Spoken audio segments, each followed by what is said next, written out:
Hello everyone, welcome to SST class. Today we are going to study the first chapter of history, the rise of nationalism in Europe. This chapter starts with a beautiful painting prepared by Frederick Soriot in 1848. Frederick Soriot was a French artist who prepared a series of four prints in which he visualized his dream of a world made up of democratic and social republics. The title of the picture is The Pact Between Nations. In this dream, Soriot visualized the peoples of Europe and America, men and women of all ages and all classes. They are marching in a long train and offering their homage to the Statue of Liberty. When they pass by it, and the Statue of Liberty is having the torch of enlightenment in one hand and the charter of the rights of men in the other. As you know, during French Revolution, artists personified the nation as female figure. On the earth, in the foreground of the image, lie the shattered remains of the symbols of absolutist institutions. Absolutist institution means a type of government that has no control, no restraints on the powers it exercised, and it was generally a monarchical government that was centralized, militarized, and repressive. Then, in Soriot's utopian vision, utopian means a vision of a society that is so ideal that it is unlikely to actually exist. So, in his vision, the peoples of the world are grouped as distinct nations and identified through their flags and national costume. Leading countries of this procession are the United States of America and Switzerland, because by this time they were already nation states. Then France, by the revolutionary tricolor, has just reached the statue. France is followed by Germany, Germans bearing the black, red, and gold flag. Then other European countries, Austria, Kingdom of Two Sicilies, Lombardy, Poland, England, Ireland, Hungary, and Russia. From the heavens above, Christ, saints, and angels gaze upon the scene. They have been used by the artist to symbolize fraternity among the nations of the world. Let's see the theme of Soriot in the form of flowchart. In 1848, Frederick Soriot, the French artist, prepared a series of four prints, visualizing his dream of a world made up of social and democratic republics. The first print shows the people of Europe and America marching in a long train, offering homage to the Statue of Liberty. A female figure having torch of enlightenment in one hand and the rights of men in other. On the earth lie the shattered remains of absolutist institution. In his utopian vision, people of the world are grouped as distinct nations, identified through their flags and national costume.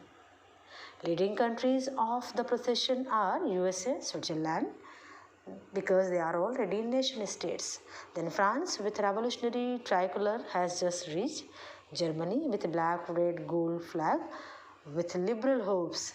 Then Austria, Poland, Sicily, Lombardy, Hungary, and Russia.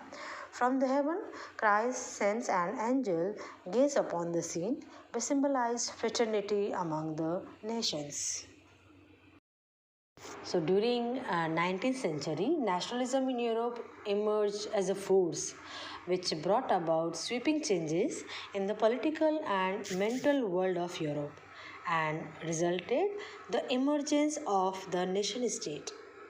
Nation state where citizens and rulers develop a sense of common identity and shared history or descent. This was all about the theme of the chapter.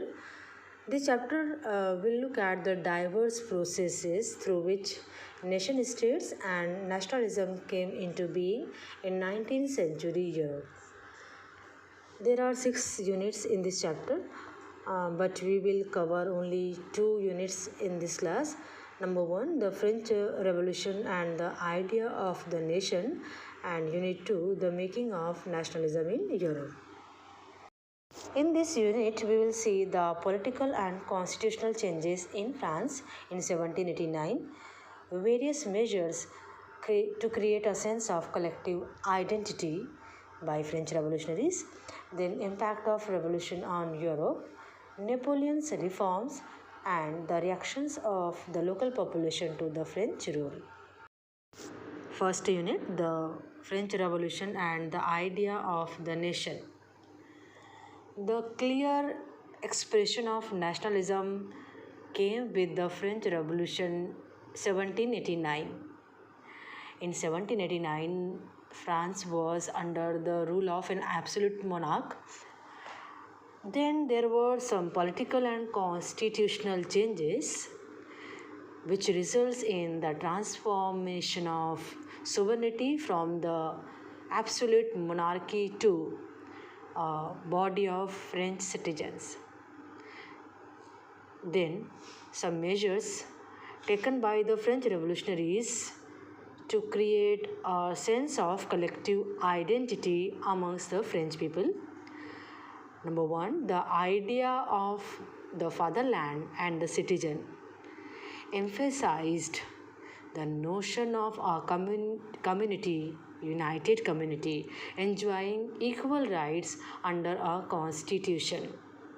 Means country is the fatherland and we all are equal citizens and we will enjoy equal rights given by a constitution. Then our new French flag, the tricolor, was chosen and former royal standards were replaced.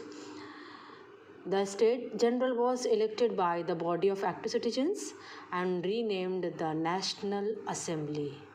New hymns were composed, oaths were taken, and martyrs commemorated, all in the name of the nation. The French language, which was spoken and written in Paris, became the common language of the nation. Reforms by Napoleon. The Civil Code of 1804, usually known as the Napoleonic Code, which did away with all privileges based on birth. In France, second and first estates, clergy and nobility were given special rights by birth. Then established equality before the law, all are equal, and secured the right to property. Then Napoleon simplified administrative divisions, abolished the feudal system, and freed peasants from serfdom and manorial dues. In the towns, too, guild restrictions were removed. Guild means the group of traders who were given monopoly rights by the kings to trade, and they didn't allow any other traders to trade. Transport and communication system were improved, and peasants, artisans, workers, and new businessmen found a new type of freedom. However, in the areas conquered by the French armies, the reactions of the local population to this French rule were mixed. Initially, in many places such as Holland, Switzerland, and Brussels, Mainz, Milan, and Warsaw, the French armies were welcomed as harbinger of liberty. But the initial enthusiasm soon turned to hostility as it became clear that the new administrative arrangements did not go hand in hand with political freedom. Increased taxation, censorship, forced conscription into the French armies all seem to outweigh the advantages of the administrative changes. Unit 2, the making of nationalism in Europe. In mid-18th century Europe, there were no nation states. Germany, Italy, Switzerland were divided into kingdoms, duchies, and cantons whose rulers had their autonomous territories. People had no collective identities and they spoke different languages. For example, the Habsburg Empire that ruled over Austria Hungary was a patchwork of many different regions and peoples. We will talk about three classes: the aristocracy, the peasantry, the new middle class. The aristocracy. Socially and politically, the landed aristocracy was a dominant class in the continent. The members of this class were united by a common way of life that cut across the regional divisions. They owned estates in the countryside and also the townhouses. They spoke French for the diplomacy. Their families were often connected by ties of marriage. However, this powerful aristocracy was small numerically. The majority of the population was made up of the peasants. The third group, because of industrial revolution, this middle class consists of industrialists, businessmen, professionals, and they were educated, liberal, and they struggled for the abolition of aristocratic privileges and creation of nation states.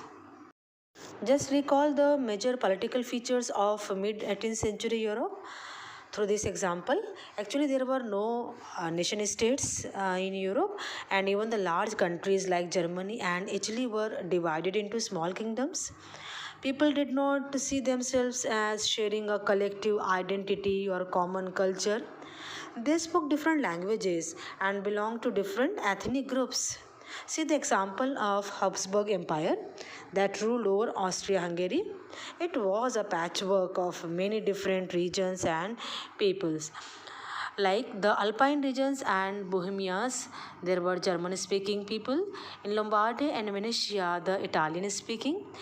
In Hungary, half population spoke Magyar and half variety of dialects. Then in Galicia, Polish-speaking people. There were some group of peasants like to the north Bohemians and Slovaks, and to the south Siots, and to the east Romans. So the people were divided into small patches with their own culture, own languages. The ideology of liberalism was an important factor which promoted the sense of nationalism. The term liberalism has been derived from the Latin word liber, meaning free. Different people interpreted the meaning of liberalism differently. Politically, it meant the concept of government by consent. For the new middle classes, liberalism stood for the freedom of the individual and equality of all before the law. For some, it meant having the right of property. And in the economic sphere, liberalism stood for the freedom of markets. The traders demanded free movement of goods and capital.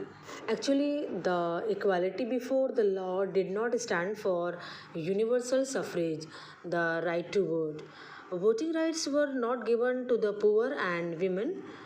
The status of women was reduced to minor. Throughout the 19th century and early 20th centuries, women and non-propertied men organized opposition movements demanding equal political rights. As you know, in the economic sphere, liberalism stood for the freedom of markets and the abolition of state imposed restrictions on the movement of goods and capitals. During the 19th century, this was a strong demand of the new middle classes. Let us take the example of the German speaking regions in the first half of the 19th century. Actually, problem was that at that time the German Confederation, 39 Confederation, had different weights and measure system, uh, which was a time-taking calculation for the businessmen. For example, the measurement of cloth was different in different areas. Such conditions were viewed as obstacles to economic exchange and growth. So the solution was in 1834 a custom union Zollverein was formed at the initiative of Prussia and then joined by most of the German states. This union abolished tariff barriers, reduced number of currencies from 30 to 2, and then the creation of a network of railways further stimulated mobility. A wave of economic nationalism strengthened the wider nationalist sentiment growing at the time. Next topic, new conservatism after 1815. Conservatism stand for a political philosophy that stressed the importance of tradition, established institutions and customs, and preferred the gradual developments to quick change. The church, the monarchy, and social hierarchies, all these were preserved. Treaty of Vienna. In 1815, representatives of the European powers, Britain, Russia, Prussia, and Austria, who had collectively defeated Napoleon, met at Vienna to draw up a settlement for Europe. The Congress was hosted by the Austrian Chancellor Duke Metternich. The purpose of this Treaty of Vienna was to undo all the changes made by Napoleon. Impact of Treaty of Vienna. The Bourbon dynasty, which had been deposed during the French Revolution, was restored to power. France lost the territories which had been annexed under Napoleon. Then a series of states were set up on the boundaries of France to prevent French expansion in future, like the Kingdom of the Netherlands, which included Belgium, was set up in the north, and Genoa was added to Piedmont in the south. Prussia was given important new territories on its western frontiers, while Austria was given control of northern Italy. But the German Confederacy of 39 states that had been set up by Napoleon was left untouched. The next group was the revolutionaries. Revolutionaries at this time, means after 1815, meant a commitment to oppose monarchical form that had been established by the Vienna Congress and to fight for liberty and freedom. Most of these revolutionaries also saw the creation of nation states as a necessary part of this struggle for freedom. So, to train the revolutionaries, they formed some secret societies so that they may spread the ideas of nationalism everywhere. One such individual was the Italian revolutionary Giuseppe Mazzini. Born in Genoa in 1807, he became a member of the secret society of the Carbonari. Later, he founded two underground societies. First, Young Italy in Marseille and then Young Europe in Bern. Mazzini believed that God had intended nations to be the natural units of mankind. So Italy could not continue to be a patchwork of a small states and kingdoms.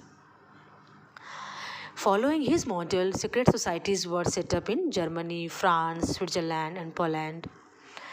Mazzini's relentless opposition to monarchy and his vision of democratic republics frightened the conservatives. Metternich described him as the most dangerous enemy of our social order.